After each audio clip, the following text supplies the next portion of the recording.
1959 ബീഹാറിലെ ഗെഹ്ലോർ ഗ്രാമത്തിലെ ദലിത് മൂഷകർ സമുദായത്തിൽ ജനിച്ച ദശരഥ് മാഞ്ചിയുടെ ജീവിതം തൻ്റെ പ്രിയതമയ്ക്കായുള്ള പ്രണയത്തിൻ്റെയും അസാമാന്യമായ ജീവൽ പ്രവർത്തനത്തിൻ്റെയും ഉജ്ജ്വല ഉദാഹരണമാണ്. ചെങ്കുത്തായ മലകൾ കടന്ന് ആശുപത്രിയിലെത്താനായില്ലെന്നത് ജീവൻ നഷ്ടപ്പെടാനിടയായി. ഈ സംഭവമാണ് ദശരഥിൻ്റെ ജീവിതം മാറ്റിമറിച്ചത്. അതോടെ 1960 ദശരഥ് ഒരു തീരുമാനം കൈക്കൊണ്ടു. ചുറ്റികയും മുളിയും മാത്രം കയ്യിലെടുത്ത് മലമുകളിലേക്ക് നീങ്ങി. 22 വർഷം പൊരുതിയതിൻ്റെ ഫലമായി 1982 പർവ്വതത്തിൻ്റെ നെഞ്ച് പിളർന്ന് 360 അടി നീളമുള്ള റോഡ് നിർമ്മിച്ചു.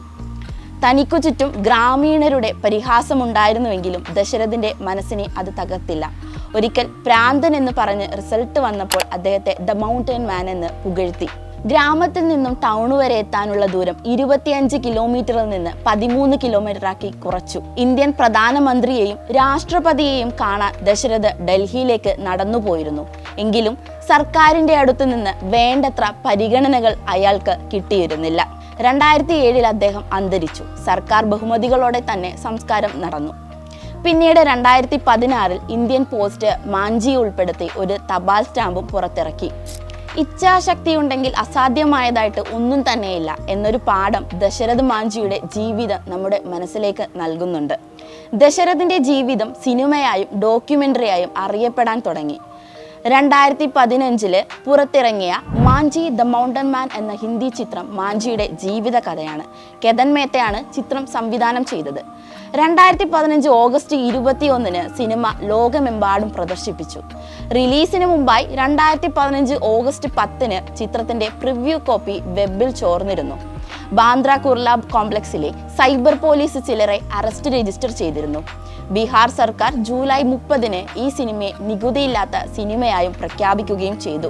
മാഞ്ചി താമസിക്കുന്ന ഗ്രാമത്തിൽ അതിൻ്റെ സമീപത്തുള്ള ഒരു കല്ലുമലയിലൂടെ കടന്നു പോകുകയോ അല്ലെങ്കിൽ വളഞ്ഞു നീളെ സഞ്ചരിക്കുകയോ ചെയ്താൽ മാത്രമേ അടുത്തുള്ള വസിർഗഞ്ച് പട്ടണത്തിലെ വൈദ്യസഹായം ലഭിക്കുമായിരുന്നുള്ളൂ. ഒരു ദിവസം തൻ്റെ ഗർഭിണിയായ ഭാര്യ മല കയറുന്നതിനിടെ വീഴുകയും അതിന് പിന്നാലെ പ്രസവത്തിനിടയിൽ മരണമടയുകയും ചെയ്തു. ഈ ഒരു മാഞ്ചിയുടെ ഹൃദയസ്പർശമായ യഥാർത്ഥ കഥയാണ് സിനിമയിലും പ്രേക്ഷകരെ കണ്ണീരിലാക്കുന്ന ഒരു സിനിമ.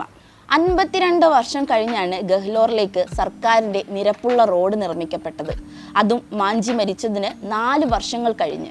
തൻ്റെ ഗ്രാമത്തിൻ്റെ വികസനത്തിനും ആശുപത്രികളും റോഡുകളും ലഭ്യമാക്കുന്നതിനും മാഞ്ചി ഇന്ത്യൻ സർക്കാരുമായി പോരാടിയിരുന്നു. മാഞ്ചി ദ മൗണ്ടൻ മാൻ തൻ്റെ അനുഭവങ്ങളും സമർപ്പണവും അടങ്ങിയ മനോഹരമായ ഒരു ജീവിതത്തിൻ്റെ ചലച്ചിത്ര പ്രകടനം കൂടിയാണ്. പരമ്പരാഗത പ്രണയ സ്മാരകങ്ങളും ആ കച്ചവടത്തെ ത്രസിപ്പിക്കാൻ മുന്നിട്ടിറങ്ങിയവരെക്കാളും ദശരഥ് പ്രിയതമയ്ക്കായി ചെയ്ത സമർപ്പണം അവിസ്മരണീയമാണ്. ദശരഥ് മാഞ്ചിയുടെ കഥ ഒരു മനുഷ്യൻ്റെ പ്രതീക്ഷയുടെ ശക്തിയും വിശ്വാസത്തിൻ്റെ പ്രകടനവുമാണ്.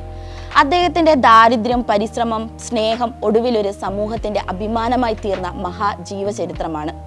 ഷാജഹാൻ പ്രണയിച്ച പ്രണയസ്തൂപം ലോകാത്ഭുതമായും ഒരു ടൂറിസ്റ്റ് സ്പോട്ടായും വിളിച്ചോതപ്പെടുന്ന കാലത്ത് സ്വന്തം പ്രിയതമയ്ക്ക് വേണ്ടി ഒറ്റയാൾ പോരാട്ടം നടത്തിയ മാഞ്ചിയെ എങ്ങനെയാണ് പ്രശംസിക്കേണ്ടത്? അദ്ദേഹത്തിൻ്റെ കറകളഞ്ഞ സ്നേഹം ഭാരതത്തിനും ഒരു ഗ്രാമത്തിനും നൽകിയത് വിലമതിക്കാനാകാത്ത സഹായവും പ്രണയത്തിൻ്റെ അപൂർവമായ പാഠവുമാണ്. ഈ വീഡിയോയിലെ ഓരോ വരിയിലും ദശരഥിൻ്റെ മനോവീര്യം പ്രേക്ഷകർക്ക് പ്രചോദനമാകട്ടെ.